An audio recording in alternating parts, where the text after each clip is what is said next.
5 minutes. And we have a timekeeper here who's using her computer clock to nudge me.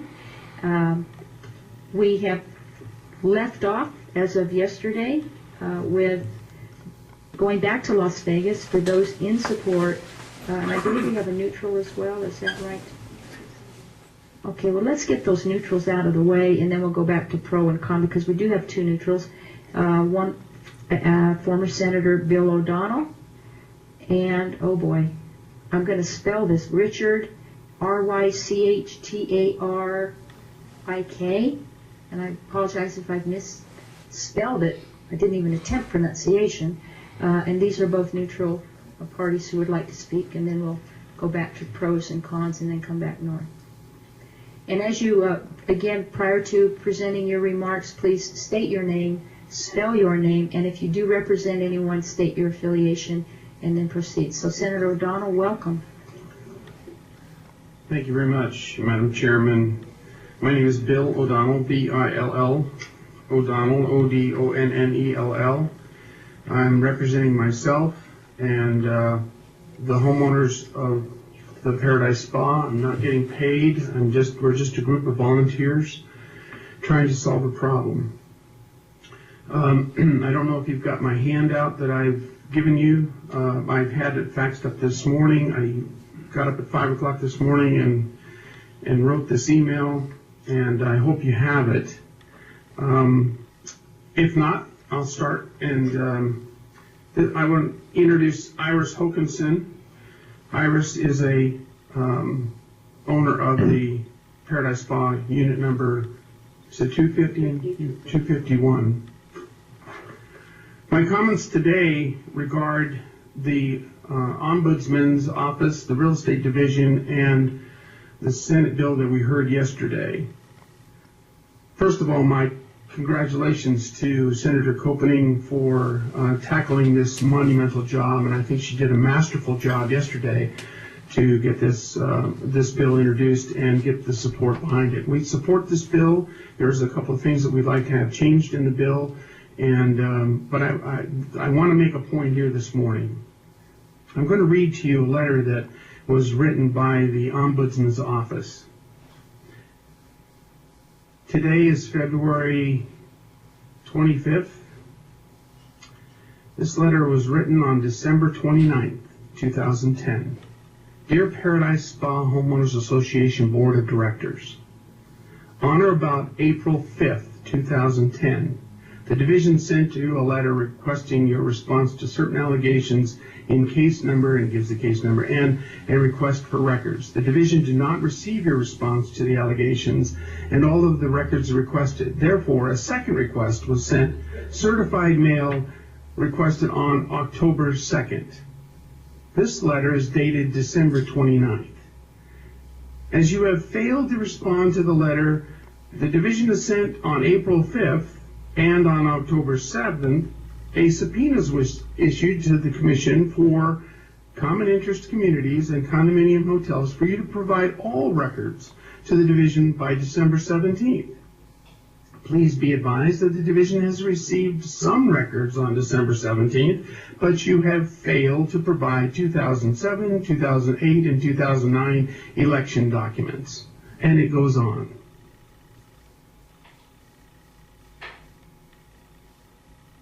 First of all, there's a section in the bill that has an existing law that allows the owners to disband their HOA with 80% of the vote of the members.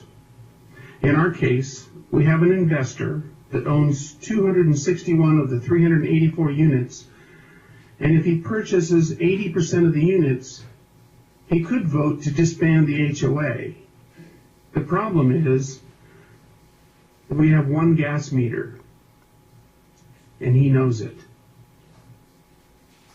If you can change that language to say that if it's metered by 1 meter, then you need 100% of the people to disband the HOA.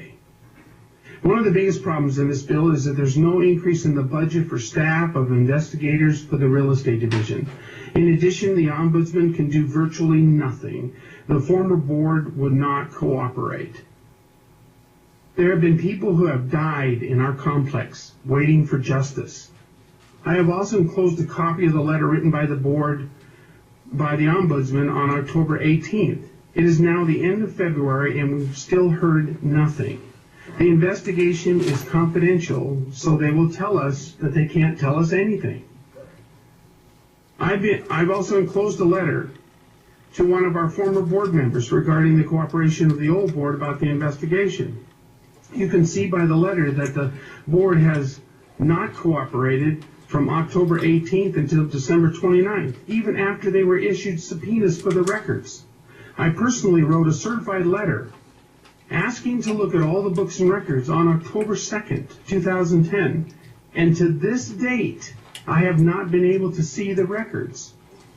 The investigation has been going on since April 5th, 2010, but no one seems to care about the time it takes to do a thorough investigation, issue an arrest warrant for the actions of the board of the Paradise Spa.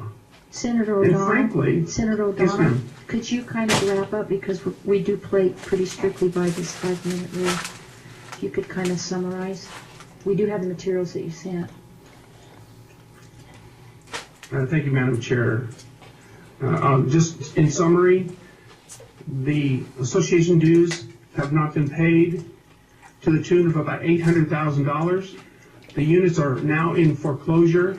We risk losing that $800,000 because the supermajority liens to be placed on all those units haven't been placed because he is the president or he is the treasurer of the association.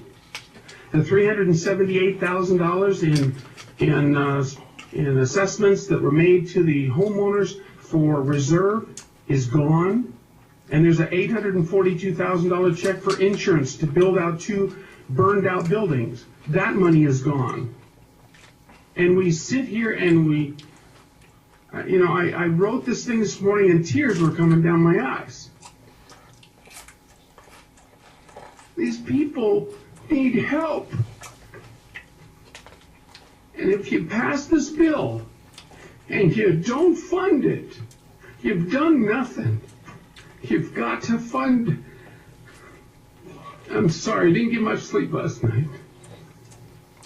But you've got to fund this thing. You've got to give the real estate the tool. You're trying to put out a house fire with a squirt gun.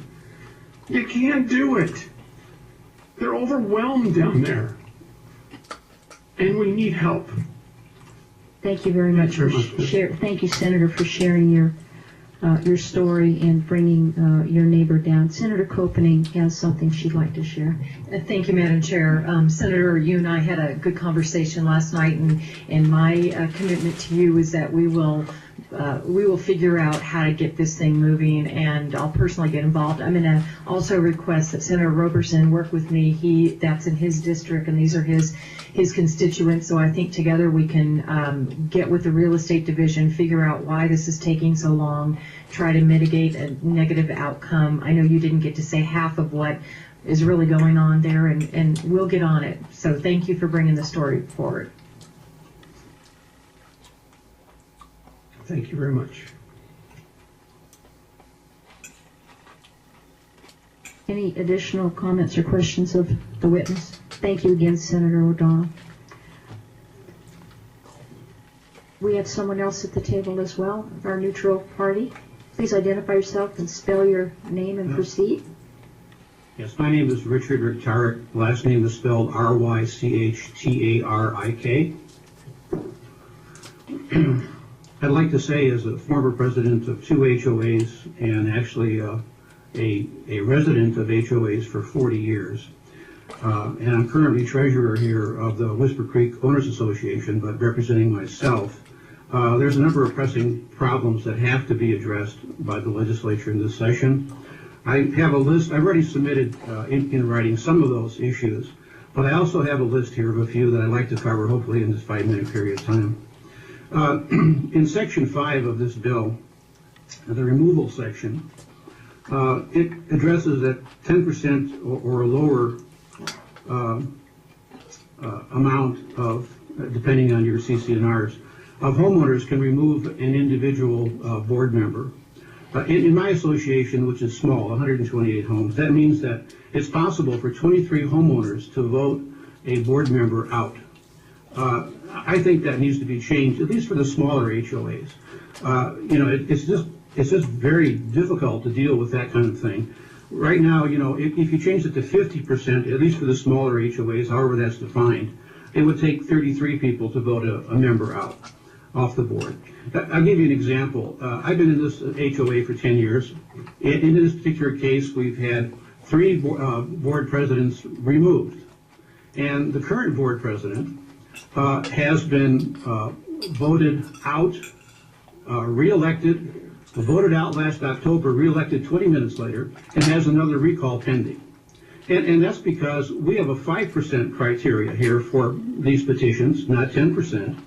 And so we get 7 members who just continue to submit one recall after another. And then it becomes almost either a personal attack or a vendetta or whatever.